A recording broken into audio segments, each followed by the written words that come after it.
আসসালামু আলাইকুম। Welcome to Nilmoon blog. চলে এসেছি নতুন একটি ব্লগ নিয়ে। ভোর ৫টার সময় উঠে নেহালের নাস্তা, ওর বাবার নাস্তা সব কিছু রেডি করে ঘরের অনেকটা কাজ শেষ করে মনকে নিয়ে চলে যাচ্ছি স্কুলে। আজ স্কুলেই বসে থাকবো কারণ মনের ১ ঘন্টার পরীক্ষা। আমরা যখন বাসা থেকে বের হয়েছি তখন ৭টা ৫৫।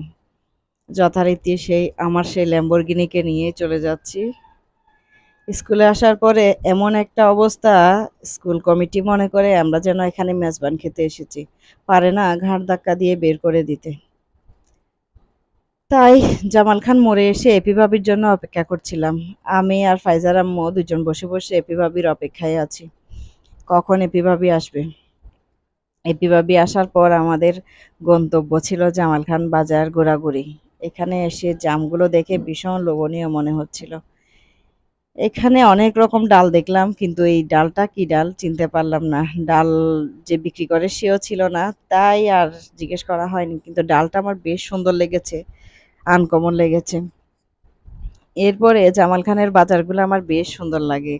ঘোরাঘুরির পরে চলে এলাম শিকদার হোটেলে নাস্তা করব বলে। এপি ভাবি আমার সাথে লুকোচুরি খেলছে, সেই ছোটবেলার মতো কুকি ওয়া দিতাম, এভাবেই খেলছিলাম আমরা। বেশ মজা করছিলাম। শিকদার হোটেলের চাটা আমার বেশ ভালো লাগে। অনেকদিন পরে চা খাচ্ছি। বেশ মজা করে চা খেয়ে নাস্তা করে ৩ জন বেরিয়ে পড়লাম। আজকে আমরা ৩ জন মিলে অনেকটা আনন্দ করেছি। দোয়া করবেন যেন সম্পর্কগুলো বেঁচে থাকে, সম্পর্কগুলো ভালো থাকে। কিছু, কিছু সম্পর্ক রক্তের সম্পর্ক না হলেও অনেকটা আপন হয়ে যায়।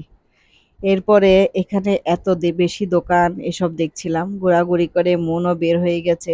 ১ ঘন্টা সময়টা যে চোখের পলকেই চলে গেল বুঝতেই পারিনি। এরপরে আবার সেই আমার ল্যাম্বরগিনি নিয়ে আবার চলে আসছি। আমার ল্যাম্বরগিনি যেহেতু দাঁড়িয়ে ছিল আমাদের জন্য, সে ১ ঘন্টা উনি টুকটাক ভাড়া মেরেছে। এরপরে আমাদেরকে নিয়ে আবার চলে আসছে। এই ক্লিপটা আমার মেয়ে নিজেই নিয়েছে।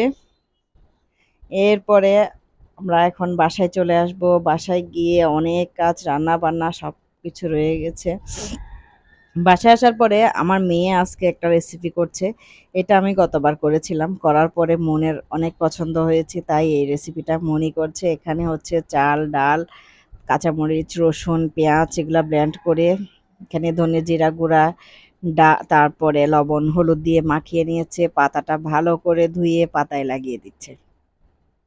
কুমড়ো পাতার বড়া। আলহামদুলিল্লাহ মায়ের যোগ্য মেয়ে। আমার মেয়ে এখন অনেকটাই পারে, অনেক কিছুই রান্না করতে পারে, অনেক রেসিপি পারে। তারপরে মনে এইগুলো করছে। আরেকটা কথা বলে রাখি, আমি বাসায় আসার পর এসে দেখছিলাম আমার ছেলে ঘর ঝাড়ু দিয়েছে, ঘর মুছেছে, রান্নাঘরের অনেক কাজ করেছে। মাকে সাহায্য করার জন্য কত কি যে করে রেখেছে। ঘরটা একদম নিট অ্যান্ড ক্লিন করে রেখেছে। আলহামদুলিল্লাহ, আল্লাহ আমার ২ সন্তানকে যেন সবসময় ভালো রাখে, সুস্থ রাখে। সবাই আমার ২ সন্তানের জন্য দোয়া করবেন। আমি এদিকে ডালের বড়াটা ভেজে নিতে, নিতে আপনাদের কাছ থেকে বিদায় নিচ্ছি। আজকের ব্লগ এখানেই শেষ করছি।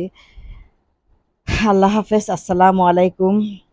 দেখা হবে পরবর্তী ব্লগে। সে পর্যন্ত সবাই নীলমন ব্লগের সাথে থাকবেন।